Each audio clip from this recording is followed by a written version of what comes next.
Merci de nous rester toujours fidèles. Regard croisé de ce jour sur le plateau, nous avons Basile Agbo. Il est le directeur de publication du journal Freedom Fighters. Basile, bonne arrivée. Merci Mathieu et bonsoir aux confrères qui sont autour de la table et bonsoir aux amis qui sont depuis leur maison en train de suivre Niveau TV. Sana Komla Sadio Rechou, analyste sociopolitique, c'est ça, non? Oui, c'est bien cela. C'est bien prononcé le nom. Oui, Sana Komla Sadio Rechou, très bien, 10 sur 10. Bonne arrivée également. Merci, bonsoir à tout le monde. Bonsoir. Sur le même plateau, David Baini Djagbavi, togosite.com. David, bonsoir. Bonsoir. Bonsoir aux confrères et bonsoir à tous ceux qui nous suivent à ce moment. On va aborder le tout premier sujet de ce grand rendez-vous de ce soir, la RD Congo. Y a-t-il de l'eau dans le gaz du tandem Cash FCC au pouvoir? J'ai bien envie d'écouter d'abord David Djagbavi sur la question. Alors, il n'y a pas de grosse surprise. Hein. On s'attendait forcément à ce constat. Tôt ou tard, ça viendra. Parce que quand on analyse un tout petit peu les conditions dans lesquelles Tshisekedi est arrivé au pouvoir, les alliances qu'il a eu à faire passer auprès de ses partenaires politiques, etc., tout portait à croire que sous sa présidence, il y aura forcément des soucis liés à l'indépendance du pouvoir qu'il aura à gérer, également des soucis liés à l'autonomie qu'il voudrait avoir auprès de ses différents partenaires. Vous avez vu un peu à la suite de sa nomination, de son élection, les conditions. Non, il a été la nomination, le temps que la nomination du Premier ministre avait pris dans le temps. Heureusement, le Premier ministre a été nommé non pas dans son camp, mais dans le camp de Kabila, parce que l'accord avait prévu que la primature revienne au camp de Kabila. Après la nomination du Premier ministre, pour ce qui concerne la formation du gouvernement qui devait travailler sous la présidence de Tshisekedi, vous avez vu aussi un peu le temps que ça a pris. Et pour satisfaire tout le monde, il était dans l'obligation d'abord de rallonger les postes ministériels et puis après de trouver des places à chacun des têtes que Kabila avait fait passer. Tout ça avait fait comprendre à beaucoup de personnes que Tshisekedi aura tôt ou tard des problèmes et ces problèmes n'ont pas tardé à ressurgir avec le dernier dossier qui était sorti concernant les affaires de détournement. On avait parlé de 15 milliards de dollars qui auraient été détournés par le directeur de cabinet de l'actuel président Tshisekedi, justement, également par des proches de son entourage. Et c'est un constat qui est relativement apprécié à divers degrés, parce qu'aujourd'hui, les Congolais s'interrogent véritablement sur la personne pour qui ils ont voté. En fait. Est-ce que c'est Tshisekedi qui a été voté par les Congolais, ou bien c'est le candidat de l'alliance qui a permis à Kabila de partir? C'est l'interrogation que se posent les Congolais aujourd'hui. Et donc, on se demande si cette alliance ou cette collaboration va aller dans l'intérêt du peuple congolais ou plutôt dans l'intérêt de ces deux protagonistes, c'est-à-dire l'alliance, le camp de Kabila et celui de Tshisekedi. C'est toute l'interrogation aujourd'hui. Et s'il fallait redonner la chance aux Congolais de voter ou d'élire un nouveau président, je pense que Tshisekedi ne ferait pas l'affaire. Sada, je voudrais vous écouter sur la question d'une façon sociologique et politiquement parlant. Bon, moi, j'estime que de compromis en compromis, on est en train de se diriger vers de la compromission. Parce que beaucoup d'intérêts sont en jeu. Et lorsqu'il s'est agi de partager ce pouvoir-là, on a vu le temps que cela a mis dans un premier temps pour former le gouvernement. Ensuite, avec ces scandales des 15 milliards du directeur de cabinet de la primature, c'est bien cela. Ensuite, lorsqu'il y a eu le crash d'un avion transportant du matériel logistique, tout de suite, on a commencé par indexer les proches de Kabila. Et puis, on sent que ça commence par faire montre d'une certaine défiance entre les deux camps. Des intérêts non dits, même il paraît que certains ministères n'arrivent pas à fonctionner normalement. Cela même va jusqu'à certaines nominations dans les chancelleries, dans les ambassades qui ne sont pas encore à l'ordre du jour.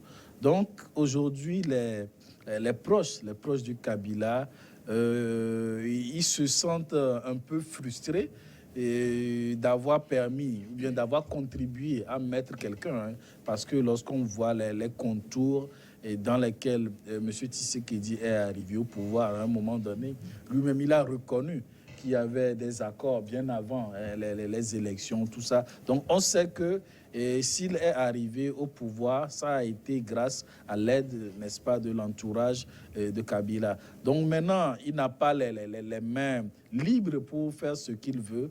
Aujourd'hui, tout porte à croire que l'un est d'un côté et de l'autre, chacun cherche à se mettre les bâtons dans les roues de l'un de l'autre côté pour prouver que tel-ci est incompétent, n'arrive pas à faire l'affaire. De l'autre côté, pour dire que tel autre-ci, c'est plutôt qui n'est pas de bonne foi. Donc, je crois qu'on se dirige vers une situation d'impossibilité de gouverner le pays. Ça va peut-être s'accentuer dans le temps, d'autant plus que l'exercice du pouvoir de M. Tshisekedi vient de commencer, mais déjà, les gens appellent Kabila à revenir en 2023. Ainsi, doit-on dire que la nuit de miel, c'est fini entre Kabila et Tshisekedi? S'il y avait une lune de miel entre les deux, enfin, non.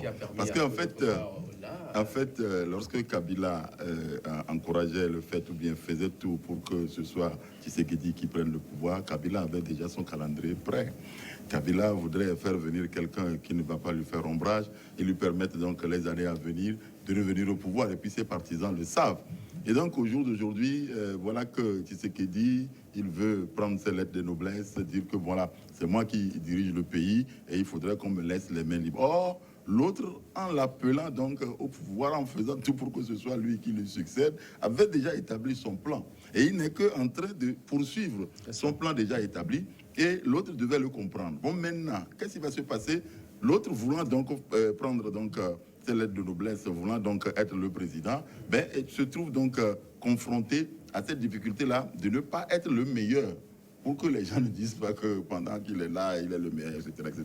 Et donc, l'autre continuera toujours de lui mettre le bâton dans les roues, hein, pour l'empêcher vraiment d'évoluer, pour que les populations se disent « Ah, ben l'autre, Kabila, quand il était là, il était mieux, etc. etc. » Donc, c'était un plan déjà préparé par Kabila avant de l'appeler au pouvoir. Donc, ce qui se passe aujourd'hui, je crois que Tshisekedi devait le comprendre, et les partisans de Tshisekedi aussi doivent le comprendre, mais ils ne peuvent pas l'accepter, c'est vrai. Et donc, on évolue enfin, lentement, mais sûrement, vers un crash, si ce n'est pas déjà le crash qui est consommé, mais on évolue vers une difficulté à gérer ce pays-là. Tant que Kabila sera avec toute sa puissance, avec toute une assemblée qui est pratiquement acquise à sa cause, eh bien, lui, il n'est pas à l'aise. Et donc, ce qu'il doit faire aujourd'hui, c'est de parvenir donc à faire le minimum pour que, bon, il n'y ait pas trop de clash entre lui et celui qui lui a fait, donc, lui a laissé donc, le tapis rouge pour qu'il vienne au pouvoir. Il doit le comprendre. En ne le comprenant pas, ben, je crois que la RDC est au bord donc, d'un conflit latent et qui, lorsque ça va ressurgir, c'est tout le pays qui va être embrasé. Moi, c'est un peu l'idée. Il doit comprendre que je suis là parce que l'autre a voulu. Donc, il faut tout faire pour que ces partisans puissent comprendre qu'il faut une bonne collaboration entre les deux pour que ça puisse porter. Tant que la collaboration ne sera pas bonne, je crois qu'il y a de beaux jours devant eux. Mais le problème qui se pose aujourd'hui, c'est la gestion du pouvoir en RDC aujourd'hui. Tshisekedi a été élu président de la République. Il ne compte pas partager le pouvoir. Et c'est ça, c'est ça là le danger. Politique d'en face. Malheureusement, son accession au pouvoir a été la résultante d'un accord qui a été passé entre les deux camps. Et donc aujourd'hui, il subit les conséquences de cet accord qu'il avait fait passer. Le dossier du retour de Moïse Katumbi en RDC avait été un dossier sur lequel Kabila et Tshisekedi ne s'étaient pas mis d'accord. Parce que tout le monde sait que c'est Kabila qui avait fait exiler Katumbi. Depuis très longtemps, il ne voulait pas le voir. Lorsque Tshisekedi était arrivé au pouvoir, les premières décisions grandes qu'il avait eu à prendre, c'était de permettre à tous les exilés de revenir au pays. Et le cas de Moïse Katumbi lui tenait véritablement à cœur, sachant que Kabila ne se serait pas mis d'accord avec lui sur cette question-là. Mais malgré tout, il a réussi. Mais lui n'est plus président, non? Oui, c'est un ancien président. L'accord a permis à l'autre d'être au pouvoir, mais, oui, mais est-ce qu'il doit toujours décider? C'est lui qui dirige aujourd'hui. Il dirige pratiquement la RDC. C'est lui qui a l'Assemblée nationale. C'est lui qui a toutes les provinces, les différents gouvernorats en RDC. C'est ces éléments qui sont là. L'administration en RDC aujourd'hui, l'armée de la République démocratique de Congo, c'est des éléments de Kabila. Et donc aujourd'hui, Tshisekedi n'est qu'un président qui a été placé parce que il faut quelqu'un pour... Vous avez demandé que Kabila parte, il a accepté de partir, mais il est toujours là. Et donc aujourd'hui, le problème se pose à un niveau beaucoup plus élevé. Et c'est la volonté de Tshisekedi de faire comprendre aussi à ses adversaires ou à ses alliés politiques que, au final, c'est moi, le président de la République, c'est moi qui détiens le pouvoir et je compte l'exercer avec toutes les prérogatives qui vont avec. Donc, celui qui sera aujourd'hui le plus heureux dans cette crise, c'est l'autre, là, le troisième, celui qui est arrivé en Vital Kamerhe. Vital Kamerhe, qui a été celui qui avait été élu par l'ensemble de la population congolaise, mais parce que quelqu'un ne voudrait pas le voir au pouvoir, eh bien, ils ont réussi à l'écarter.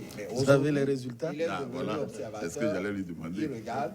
Oui, les résultats étaient sortis des urnes, mais on sait ce qui s'est passé. Vous les avez obtenus où? Les conséquences sont là. Ils ont un président qui n'arrive pas à s'imposer parce qu'en face, il a été placé là-bas sous la résultante d'un accord. À quoi doit-on s'attendre dans les jours qui viennent? Non, c'est une incertitude qui s'annonce. Mais je crois qu'il faut que M. Tshisekedi soit réaliste et prendre la mesure des forces qui sont en jeu. Lui-même, il sait pertinemment comment il est arrivé au pouvoir, les alliances et l'accord qui lui a permis vraiment de venir à la présidence. Donc, il doit faire ce travail difficile de convaincre ses militants pour qu'eux aussi, de par leur réaction, ils ne créent pas des situations conflictuelles qui peuvent envenimer la situation. Donc, c'est déjà ça. Et puis, M. Kabila aussi, de son côté, doit accepter jouer son jeu, doit accepter peut-être peser sur la situation politique, mais de manière subtile, en faisant preuve de diplomatie aussi. Vas-y, la peut-être en 30 secondes, dit quelque chose pour qu'on puisse Non, marquer la écoute, pause. Kabila, moi je dis, il a été très très intelligent à faire revenir donc Tshisekedi au pouvoir parce que, je vous dis, dans son agenda, il a l'envie de revenir au pouvoir. Et donc, comment faire pour que je revienne au pouvoir? Il faut placer un pantin. Et c'est ça, lorsque l'autre a accepté une alliance contre nature, il devait s'attendre à une situation comme celle-là. Merci beaucoup, Basile Agbo. Une pause s'impose, l'info et juste derrière, on se retrouve. À très vite.